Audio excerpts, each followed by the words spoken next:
Hi everyone, welcome back to the channel. The night Boston fell silent wasn't because of a storm. It was because someone made it that way.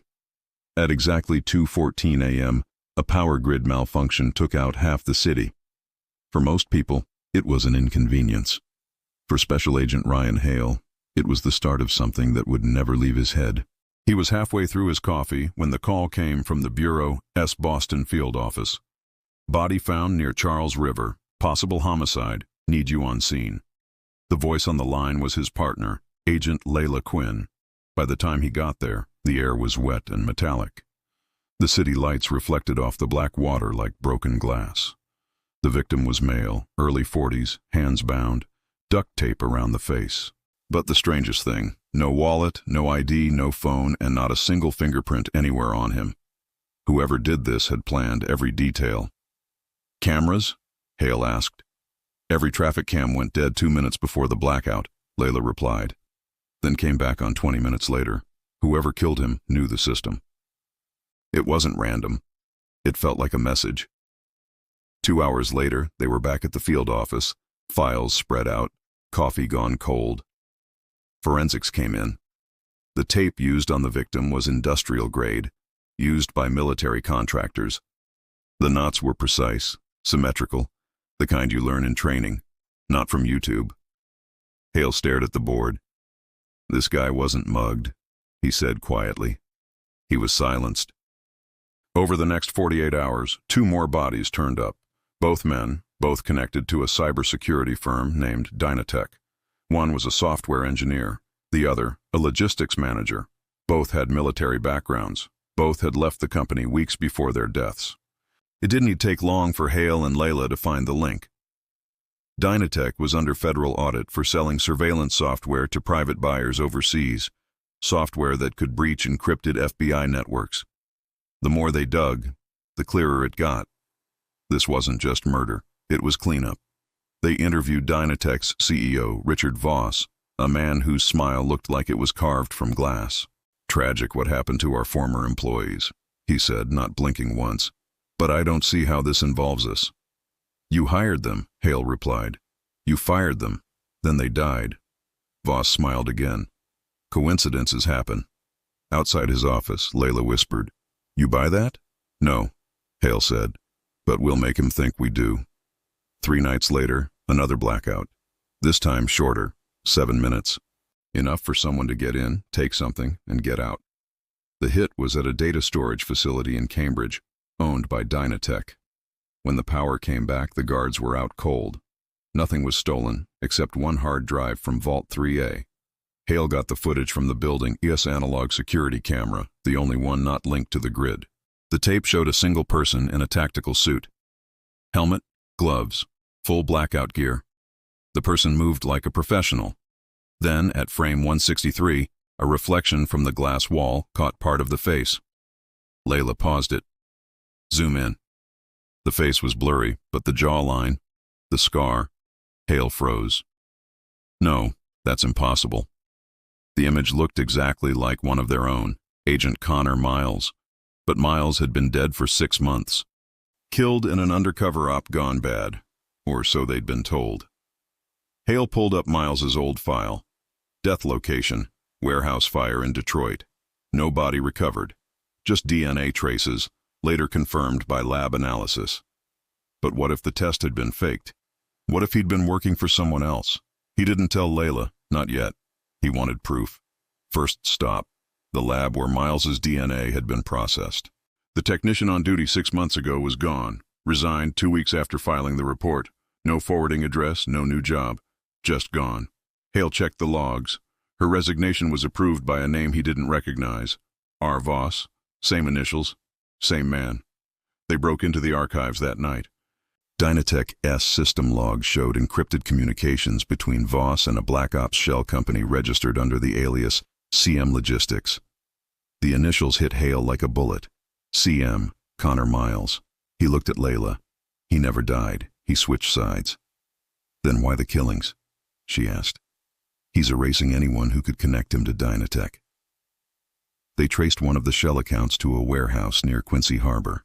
The rain was thick that night, the air humming with tension.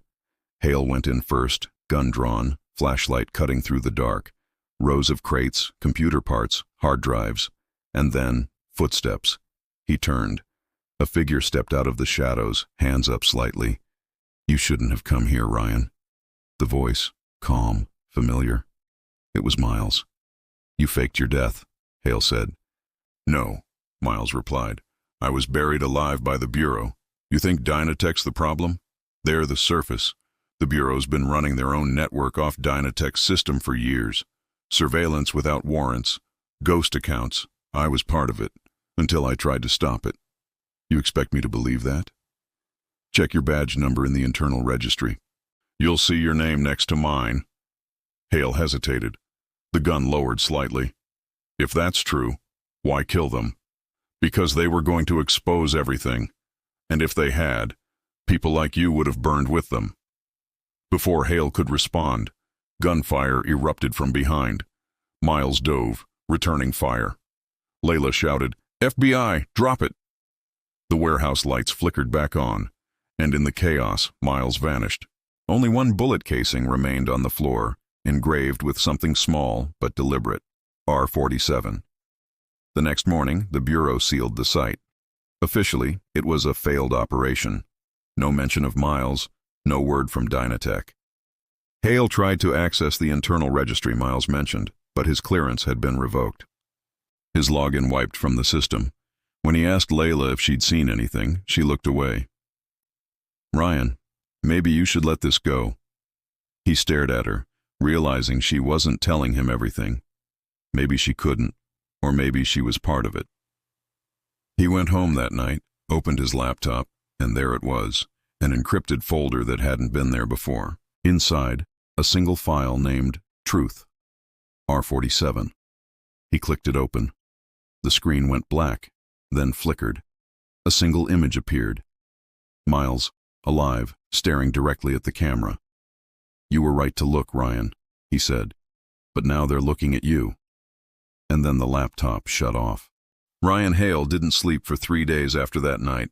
Every time he closed his eyes, he saw the flicker of that video. Miles's voice, the warning, the sudden cut to black. The Bureau said nothing. His reports were ignored. His badge was flagged for internal review.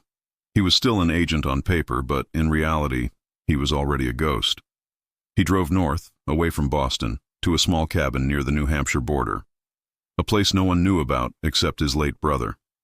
The laptop stayed locked in a steel case, but the file, Truth, R47, haunted him. He couldn't open it again. Every time he tried, the system crashed.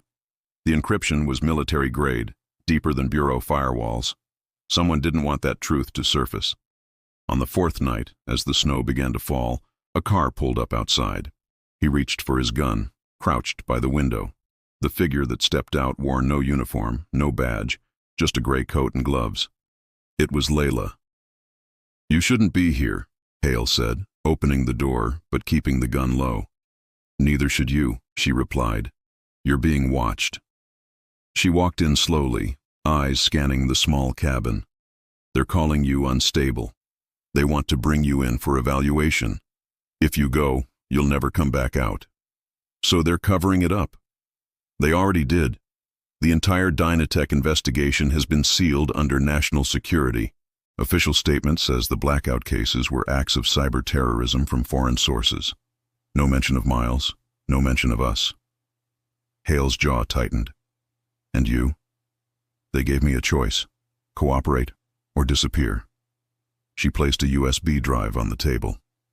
"This is all I could get before they wiped the servers, but you didn't get it from me." She turned to leave, but Hale stopped her. "Why help me?" Layla hesitated. "Because I saw the registry. Your name was there, linked to his. You were both listed under an old project name. Red Vector 47. That's what R47 means." When she was gone, Hale plugged the USB into an offline terminal. The drive contained video logs, heavily encrypted, but one file was open. It showed a briefing room years ago, 5 men and 2 women, all in FBI tactical gear. One of them was Ryan Hale, the other Connor Miles. The header read, "Red Vector 47, Covert Surveillance Program Authorization." A younger director, Voss, stood in front of them. "You will operate outside official channels. No warrants, no trails. We monitor internal threats. If you're caught, you never existed." The video cut off. Hale sat there in silence. He was part of it. He just didn't remember. Maybe the Bureau erased his involvement when the project went rogue. Maybe that's why Miles vanished, because he remembered too much. The next morning, the cabin phone rang. A number flashed. Unknown. He answered. "You shouldn't have opened that file," the voice said. It wasn't Miles. It was deeper, mechanical, filtered. Red Vector was never meant to be exposed. Who is this? Someone trying to keep the country safe from itself. The line went dead. He packed his things and drove straight to Washington, D.C., determined to confront Voss directly. But when he reached Dynatech's headquarters, the building was under lockdown. FBI, Homeland, NSA, all swarming like vultures. News outlets claimed Voss was dead, apparent suicide in his penthouse. No witnesses, no footage. But Hale didn't buy it. He knew Voss was too careful to die by his own hand. He slipped inside through a maintenance tunnel, using an old access card from his bureau days. The penthouse was empty except for a faint smell of gunpowder and blood. The body was gone. On the glass table, a single phone buzzed. A message flashed. "I told you they'd come for me. CM." Hale froze. Connor Miles again. Was he here? Was he the one who took Voss? He checked the call logs. One outgoing call, 5 minutes before the lockdown, to his number. But his phone had been off the entire time. The call was rerouted through a ghost network, a backdoor system he'd seen once before, in Red Vector's files. That's when it hit him. The Bureau wasn't hunting Miles.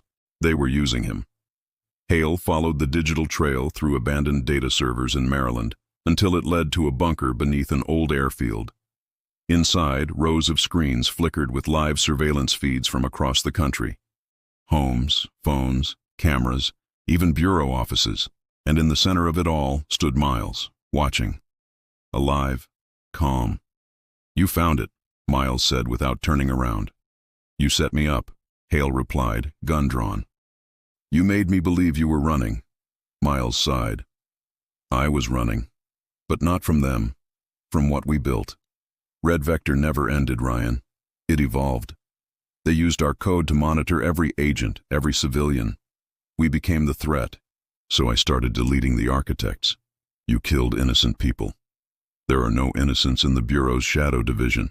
Those men you found, they weren't victims. They were the ones who expanded the system. Voss was next. And me?" Miles looked at him finally. "You were supposed to be my failsafe, the one who'd finish it if I couldn't." Before Hale could answer, alarms blared. Red lights filled the bunker. A robotic voice echoed, "Unauthorized breach detected." Dozens of armed tactical agents flooded the hall.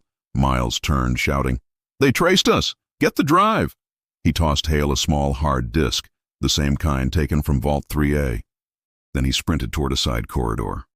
Gunfire erupted. Smoke filled the air. Hale ducked, firing back, but by the time the chaos cleared, Miles was gone again. Only his voice remained through the intercom.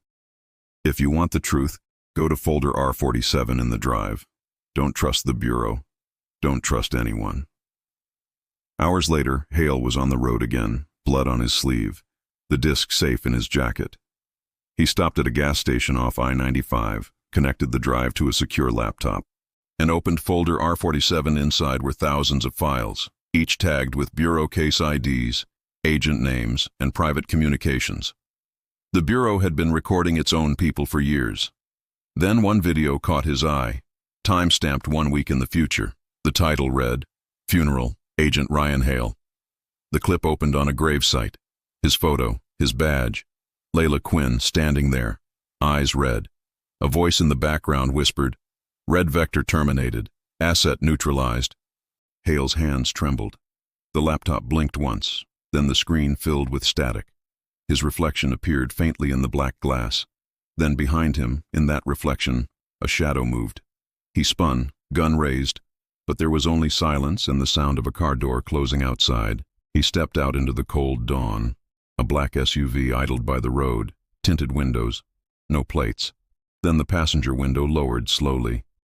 Layla sat inside, expression unreadable. "Get in," she said. "Are you with them?" he asked. "That depends on what you believe," she replied. He hesitated, then opened the door and slid in. The SUV drove off down the empty highway. As the city lights faded behind them, Hale glanced at her and whispered, "Is any of this real?" Layla looked straight ahead. "You tell me, Ryan. You were the one who built it." And the road swallowed them both.